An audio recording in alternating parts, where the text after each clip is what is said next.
back for another video review here.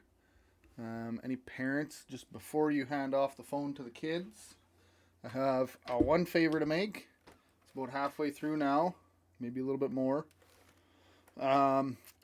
These hockey helmets have a tendency to rattle all the screws loose. So if you guys get a chance, you could get a screwdriver and just check that all the screws on their helmets are tight. There's not any of these little buttons that are missing for the straps to strap into. I can already feel some of mine are loose, so it's a good thing I'm doing this little PSA. But yeah, just make sure all the screws on your helmet are there, aren't loose or missing.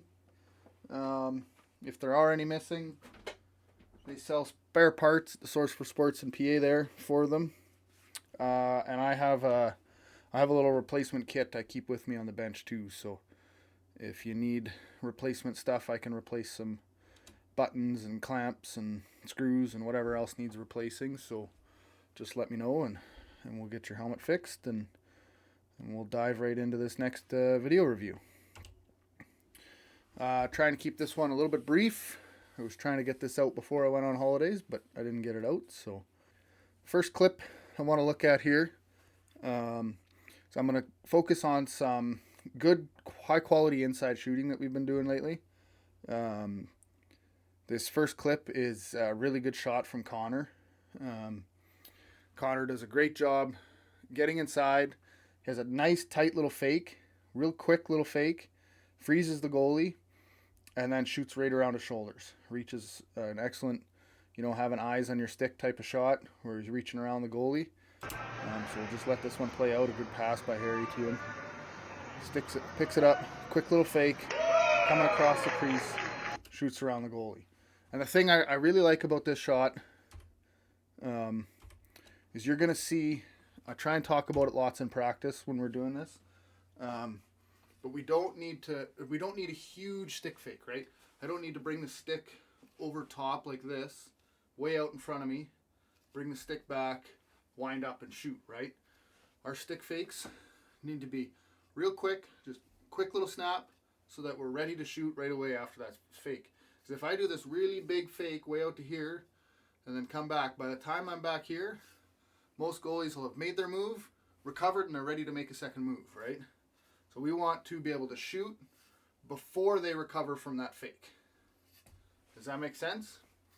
So Connor does an excellent job here. A nice tight little fake. You'll see, again, the stick doesn't even have to come all the way back, right? The stick doesn't have to come all the way across for a good... The stick fake can be just a little tight little half little flick like that. Boom. That can be enough to be a stick fake, right? You're going to see Connor almost does more of, in his shoulders do more of the faking than the stick does, right? He does this kind of like boom, like that, but the stick almost doesn't even move. His body moves, and the goalie freezes solid. I'll play that one through again so you can kind of see what I'm talking about. Nice little quick little fake coming across the crease. Key here, that fake works because he's coming across the crease, right? So if we go back,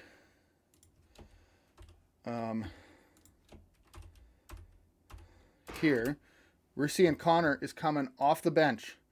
And instead of just going straight to the goal, Connor does a nice little C-cut to get himself so he can come back across that crease on his right side, right? Because he's a righty, so he has to be on this side of the floor as a righty, right? So instead of going straight to the crease, he does a great job of coming across the floor, setting himself up to come back around across the crease. Nice little fake, shoots around the goalie. Excellent shot. This next example is an example from Harry. Off the face-off, he does the same thing. Look how he sets himself up low so he can come across the crease. And the exact same thing, he shoots short side. I think I just get a nice in-close replay of this. But see how quick little fake, shoots short side, comes back around, gets that goalie after he's kind of overcommitted a little bit, right? And another key thing there on Harry's fake is he fakes a little bit further out, but he doesn't recover all the way back here. He just fakes, shoots straight from there. Does that make sense? We'll go back and we'll watch that again. It's a really quick, tight little fake. He's not a big, wide fake. Quick little fake, boom, short side. This is the exact same shot on a different play. Sets himself up on the right side of the crease, comes around, shoots little fake, shoots short side. Goalie made the save that time, but that's what happens sometimes. This is the exact same shot. Scores this time. Just a quick little fake up top, comes back short side. The only thing I'd say there, Harry, is maybe shoot far side every once in a while. Otherwise, the best goalies are out there are going to start to kind of realize that you're doing the same, you're going short side every time, so then the fake becomes less efficient, right? So let's practice a few far side shots, reaching around the goalie. Next play comes from Jake. Harry sets it up in the corner with the ball down low, running it up high. You're going to see that all those defenders are looking at him. Defender looking at him, defender looking at him, defender focused on him. The only one not focused is looking this way. So what that does is that opens up all this space in the middle of the floor, right? So then we're putting ourselves here, the two of us here are putting ourselves in a great position to get a good shot on net, right? So Harry comes high, identifies the open space, Jake makes a good pass, and you're going to see Jake with an excellent, he doesn't wind up, fire that shot, right? He's just coming from right to left, across the crease, across the middle of the floor, and he's reaching using the eyes. We talk about eyes in your stick. Your stick can see things that your eyes can't, right? So if we go back a little bit on that play, right here, his eyes are going to be seeing nothing but goalie, right? But if you look at the angle we're seeing from, there's a whole lot of net on this side of the goalie, right? So as he comes across, he's getting closer to that net, and you're going to see he reaches his stick out, so the ball comes from a different angle than he's looking at, right? Reaches across, top corner, perfect shot, right? That's really good inside shooting right there. This is another good example from Connor. I think this is the last example of the inside shooting. Comes across, quick little fake, one step to the inside to give himself angle, right?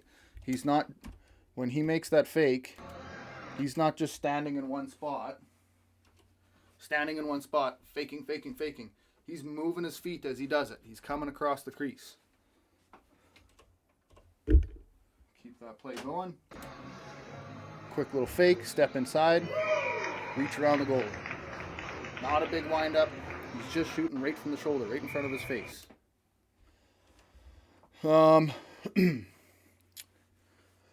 Next topic. We had some good examples of inside shooting. When we do that line drill, we're going to kind of work, I want us to work on those fundamentals, right? Think about that when we're doing that line drill, right? Coming across the crease, getting a little fake and a shot off. Not a big fake, just quick. Not a big wind up. Place those shots, right? Place those shots. Next topic, I'm going to talk about just general defensive positioning and some good defensive awareness and some good defensive team defense playing. In this this next clip, Jack is our guy right here. He's starting off. He's doing an excellent job. He's identifying that he's the last one back. There's nobody behind him, so he can't just let this guy go. And look at his eyes. He's looking. He's watching his guy. But you're going to see him head on a swivel. We talked about that, where you're looking at your guy, looking back at the play, looking at your guy, head on a swivel. And you're going to see examples of, pretend this wall over here is my guy, where he's got a stick on the guy so he knows where he is, right? I don't have to look at the wall to know where the wall is if my stick is on the wall, right? Same thing with your defender. You don't have to look at your defender if your stick is on the defender. You'll know where he is at all times. So Jack's doing a great job, paying attention to his guy, paying attention to the play, body position. He comes up, he attacks that ball, which was the right play. He got an unlucky bounce and missed it. They ended up scoring. But I just wanted to highlight that play. Sometimes you can do everything right and you still get the wrong results, which is totally fine. He did everything right. He had great positioning. He had eye on the ball and his guy. He did the right thing by attacking that ball. Just happened to miss it. It happens. Next play, Oscar does a great job with general one-on-one positioning on this one. The guy coming up the floor here with the ball, he's a big boy. I think he's one of their biggest players. So it's a bit of a size mismatch. But he does a great job squaring up his hips on the guy as he's running down the floor, and just being a pest and keeping him outside without trying to do takeaway ball, without trying to hit him super hard. You can see Oscar does a great job identifying that he's coming in. Look at how he shifts his hips. He's pushing him outside, keeping him outside, being a little pest. And what that does, right there, you get a crease call off that, right? Because Oscar was doing such a good job, I want to point out this little hip. See how he squares up his hips there? And now he's just running with them. And just being a pest, keeping him outside. And because he keeps him outside way down low, he can't come in front of the crease. He has to run through the crease. And we get, off of that, we get a crease call violation, and we get the ball back. And that's an excellent job of squaring up those hips. You can see he kind of got low, was backpedaling, waiting for him to come to him, taking away the inside, and just being a wall, right? He was just taking away the inside, and he was a wall. That defender couldn't get through the wall. This next one. This next clip is probably my favorite clip so far. I think you can pick any one of the 5 players on this clip, and every single one of them has an excellent on-ball or off-ball defensive shift. So we'll start just by focusing on, I think this is Ashton right here, starting this playoff, who does a great job. Remember we talked about on defense, not just kind of standing there waiting for him to come. Get nice low athletic position, wait for them to come to you, right? And have yourself in a body position to keep them outside. Push them to the wall, right? So in this case, does a great job keeping him outside, not overplaying him. Look how he's not over-committing to the hit, right? He's not over-committing to takeaway ball, right? He's just trying to take away positioning. He's just trying to keep him to the outside. Being a pest. Great job being a pest. Boom. When he gets rid of the ball, look at his head. Look at how he's looking back and forth. He's always on this guy. He's always on that guy. His head is always on a swivel, looking back and forth. Look at how much number 7's a pretty good player on their team. Look at how much he's moving. And look at how much he's following him. Stay on. Head on a swivel. As soon as that ball got shot, in a position to play the loose ball, right? Same play. I'm going to play that back. We're going to look at somebody else. Who do we want to look at next? I think Beckett. Beckett's down low over here. Look at his head. Head on a swivel. He's always paying attention to this guy. Always paying attention to him. He knows he can't leave this guy yet, right? He's ready to slide and help if he needs to, but he's playing great man defense off ball. That's 100% off ball defense. Getting in there to help. Picks up the ball. Look at a bit of a mess there. But look at how he picks up another guy. Right? Let's go back and play that back a couple of seconds. So after this, there's kind of a jumble of mess down here. He identifies Waylon comes out to play the ball here. So that means Waylon's guy right here is now open. So what does Beckett do? Comes to Waylon's guy. Now that's my guy. Waylon can have this guy. I can cover this guy now. Right? Look at that. Look, he identifies it. Now he's on him. And then he sees Waylon gets a little bit beat right here. So what does he do? I'm going to come up and help. I'm going to try and pressure that new shooter, right? Waylon can recover and take this guy after he recovers. A great job identifying, getting into the shooting lane, being a pest, and as soon as that shot goes off, he's running back, trying to play that loose ball. And then who else are we going to look at? Boston, I think, is in this play. Let's go back. Hustling back. Let's go back to the start. So Boston's hustling back, playing help defense. He sees this guy has him. but he doesn't have to. He identifies I don't have to dive in there if he doesn't need help, right? So I'm going to lag back, kind of play, this is a little bit of a fuzzy spot to pause, kind of play along this arc, right? If there's no threat back behind me, I can play up high. I don't need to play way up here because this guy's not much of a threat way out here, and this guy as well. I'm going to play a bit of help defense back here just in case this guy here gets beat. I'm in a position to help him, right? And he does that kind of all the way along. He identifies there's no threat back here. I'm going to play a little bit high but not overcommit so that I can help if anybody needs help. He sees it. Boom. Look, this guy needs help. There I am. I'm right there. I'm on it. Perfect. Lags back a little bit. He could still, in that kind of help, get in the shooting lane. Turn around as soon as that shot comes. I want that loose ball. There's an excellent shift there too.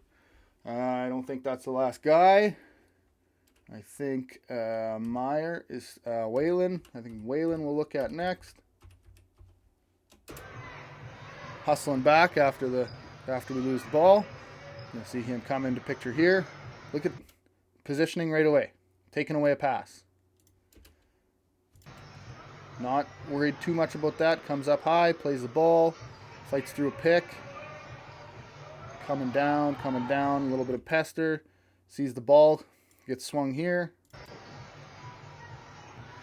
A little bit behind him, but watch what he does as soon as that ball comes high, he identifies, okay, I'm coming high, I'm going to play him. So Beckett can come get there. Gets beat a little bit there, but that's fine. And look what he does. As soon as that ball gets shot, he's gone. He knows, he heard. I think a key one there is he heard that shot clock go off, and he knows because that shot clock went off and the ref blew the whistle, we're getting the ball back right away. So I'm running. I'm going immediately. I'm going on offense because I know we get the ball back no matter what, and I might be able to generate a fast break off of this. Right? Whistle goes. He's gone. He's gone. I love that. Quick transition. I don't need to wait for the play to start. I'm just going. I know where the game's going because I heard that shot clock go off. I know we're getting the ball after that. And then I think last but not least, I believe, is Meyer in this play. Let's just check it out. I think this is Meyer right here, focusing on him. Look at his head on a swivel that whole time. Look at playing the guy, close to the guy, looking, okay. He identifies Whalen needs help, jumps out to help him, and then comes back in to recover, right? Identifying, look, I got this guy now. Beckett got that guy. Playing good positioning on this off ball here. As soon as that shot goes off, look, he's in for that loose ball.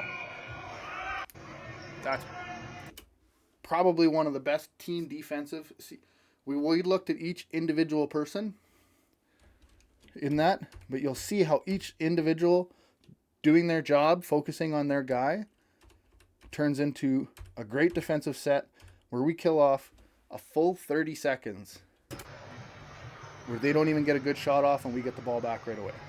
Right? We'll just play it out. Look at it at a high level. Don't look at an individual player anymore. This is excellent team defense. Probably the best defensive shift I've seen so far this year. They cannot get inside on us. They have no options. He's got no options to pass to anybody. He's just got to take a shot from way, way, way out here. That shot came from probably 10 feet out of the dotted line. That's perfect. That's exactly what we want. This next one is another great example of team defense. You're going to see, look, right away, right off the transition, we got guy covered here, guy covered here. The help guy is just kind of lingering around the middle, right? He can help over here if he needs. He can help over here. He's going to help anybody transitioning up the floor. It's just kind of in a general, he looks back. I think that's Boston. Looks back, sees both these guys are covered. These guys have great positioning on them. Great positioning here, great positioning here. Excellent help. You know, he's diving deep. Boston's there to help in case he gets beat. He's not overcommitting. He's looking head on a swivel. He's doing a great job on ball, just pestering. Not trying to take away. He's just taking away floor position, right? And then we're doing a great job. Beckett right in front of the net.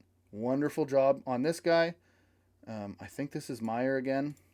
does a great job covering this guy, Boston's help because there's a guy way over here, not really helping the play.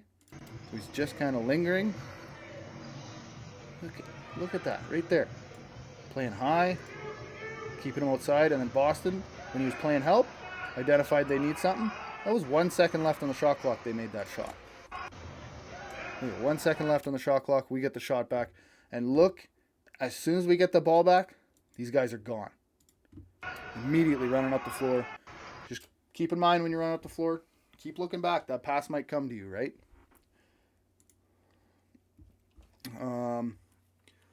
This next play is an example where we got to be careful. I showed you a couple of good examples there along the boards where we weren't too aggressive on the takeaway defense. This next play, we get a little bit too aggressive trying to do the takeaway defense. We end up getting burned. Goalie makes a save, so we're all right on this play, but you can see we get beat here, and then we lunge and attack his stick, right? Right there, we lunged and attacked his stick. That was an easy dodge around for him, and we're about to do the same right here where we lunge and attack his stick, and he's just going to dodge right around us again, right? Again, attacking the stick instead of taking away the middle of the floor, right? So come back. What do we want us doing here, right? We talked, instead of approaching, I want you backpedaling. Let him come to you, right? Backpedal, and then force him outside. Right? Instead of lunging at a stick, backpedal. You saw that one example before where he was backpedaling and then he turned his hips to follow him down to the corner. And then same thing here. So now our low guy is going to kind of try and cut him off, but we don't want to cut him off. We want to force him low, right? So we want to play him high. Play a wall, play high, push him down, right? We end up playing too low, gets around us up top, gets a decent little shot off. The goalie does a great job of saving it, but we got to be careful doing the takeaway defense. We don't want to overcommit to attacking the stick. We want to take away the floor before we take away the ball, if that makes sense. This is a great job of us pressuring on defensive transition. You're going to see a very good job of us kind of covering guys. You see we do a great job covering this guy right away, not letting him behind us. Look at how our head's on a swivel. Same thing up top. We start to linger around this guy. We got to be a little bit careful. This guy's pretty slow to the bench, but when that guy goes to the bench, somebody could come off the bench, right? So we got to be a little bit careful watching the bench, but we get lucky on this one. This guy, if we look, has no options to pass to anybody. His helper is trying to come set a pick. It was probably not the best idea. He should have rolled out, I think. But that's okay. Because we're covering so good off ball, Connor is able to put a lot of pressure on the ball carrier. He has no options to pass the ball to anybody. And we're able to get that takeaway. But we're only able to do that because of our off-ball presence. Because we're picking up a guy and reducing the number of options for the ball carrier. Next topic is a bit of defense to offense transition. We're struggling a little bit lately just trying to carry the ball up the floor, but I think it's because we're prioritizing the wrong things right now, right? If we're trying to get you guys to carry the ball up the floor, but we really have to realize that transitioning the ball up the floor is a full team effort. We can't just have one guy carry the ball up the floor. We all have to be moving our feet, making an attempt to get open. You're going to see here examples of why that's important. But what it does is it opens up space for the guy who's carrying the ball. And it opens up options for him too, right? That last defensive shift, I just talked about it. How that ball carrier had no options because we had everybody covered. You're going to see examples here. So first things first, we have to we have to be very quick with identifying when the transition is happening. This play is an example where goalie gets hit in the face mask. We know that when a goalie gets hit in the face mask, it's an automatic possession for the team, and the ref checks to make sure the goalie is okay, right? This is a player safety thing that we always do. So we know as soon as that whistle blows, that ball is going to be ours, right? So I want us to watch on this play how long it takes us to identify the ball as ours, pick up the ball, and then start running as a team, right?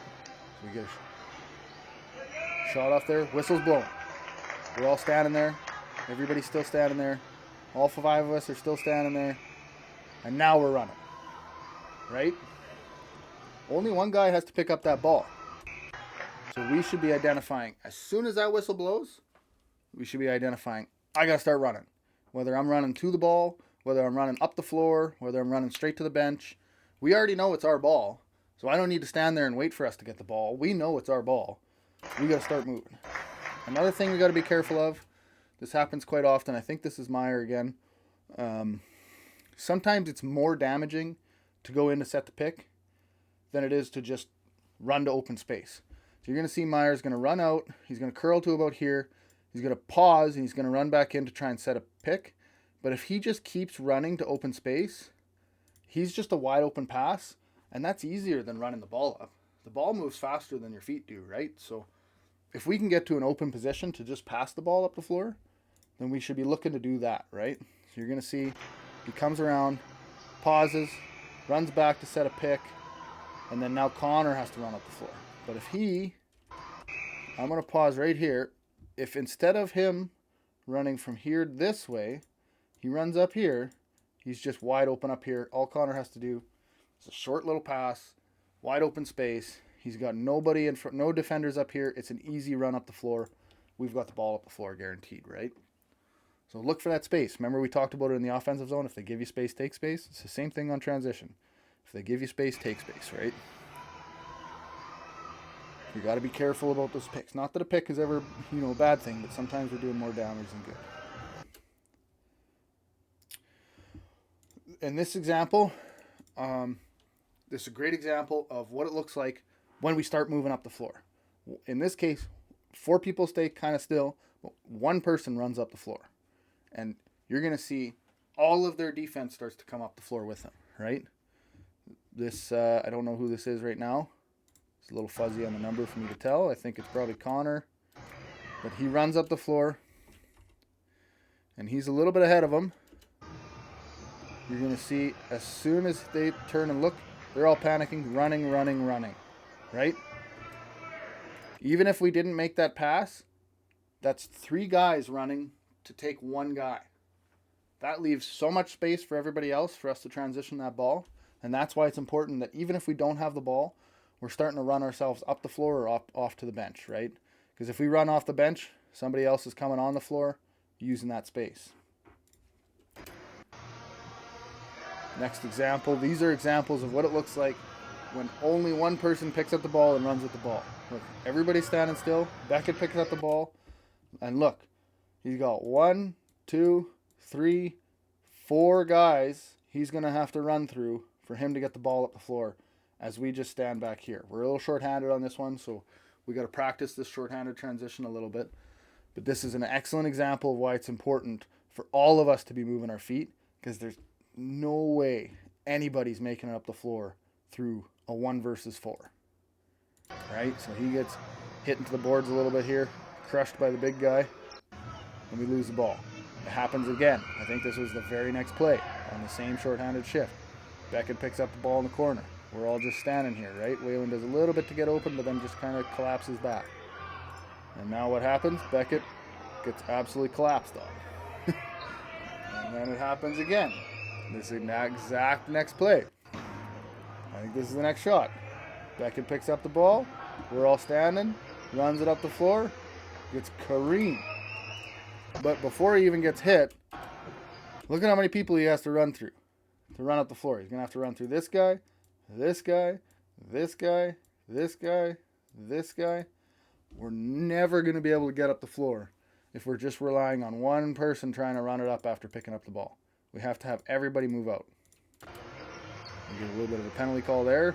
Beckett gets a little bit blown up, but gets her right back up and back into her. This next one's an excellent example of what it looks like when we start to move. Look, this 1 player here is moving up the floor, and look at how he pulls 1, 2, 3 guys with him. Look at all this space on the other side of the floor now, because this 1 player is running up the floor, right? So now if we get this guy and this guy running up the floor, spreading out that defense, giving us options, it's going to make that transition quite a bit easier, right? You get a nice ball, but same thing here. See, look, he's running this way up the boards. These two guys are kind of collapsing on him. That's going to open up space here. Because this guy's running up the floor, these two defenders have to worry about that guy. So that's opening up space for this guy because it's not just one person running up the floor. We're all running up the floor. See, and then it's a nice little split dodge there between the two of them. But look at what happens when we stop running up the floor. We go back. We run up, we run up.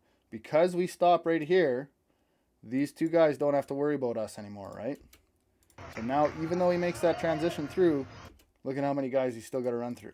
There's still 3 more guys behind because we weren't. But if you kept running, these guys have to worry about 2 things, right? So transition is a team effort. This is a 5-man transition. Shot. Get the ball back. Look at what happens when we're all moving up the floor. Immediately, look at. You got space for days. They got a guy coming out of the bench or out of the penalty box, but we got space for days, right? And look, this guy's trailing off, which is opening up more space for this guy. If we're moving our feet, we're making space. Another example, boom, look. We have 3 guys up the floor. This guy's going to the bench, perfect. What's coming out of the bench? 1 guy's coming off the bench to open space right here. But look, 1, 2, 3, 4 defenders back because 3 guys came up the floor. What does that leave? That leaves a little 1 versus 2 down here, right? So all these guys have to do now is beat 1 guy. And again, this is another example where sometimes the pick does more harm than good, right? If instead of you going down to set this pick, you just run up here to open space. If you run up here to open space, that's a nice easy pass. You carry the ball up in transition, we're good, right? But because we're kind of collapsing, trying to set this pick, you know, we're half committing, half not committing. We're not really utilizing the advantage for that 2 versus 1, right? So, defense to offense transition, we gotta identify when that transition's happening faster, and we all gotta start moving our feet. Either run into the bench, run into open space, or, I mean, those are our 2 options, right? Run up the floor. We're going to be running up the floor. We're going to try our best to transition the ball away from the bench, right? This is always a bit of a chaos zone over here because people are going to change. So a bunch of people end up in front of the net, as you can see here, and in front of the benches, sorry. And usually you get a bunch of wide open space along the boards over here. So we're going to try and utilize that space. But we can't utilize that space if we're just standing waiting, or if we're just going back to set picks backwards instead of running to the open space, right? So that defense to offense transition, try our best to run to that open space and make space. Pull defenders with us. If I can pull 2 defenders with me as 1 person, that's going to leave a teammate open somewhere, right? Keep those feet moving. Off ball is just as important as on ball, right? And yeah, that's it. We'll see you guys at the next game on Wednesday, I think.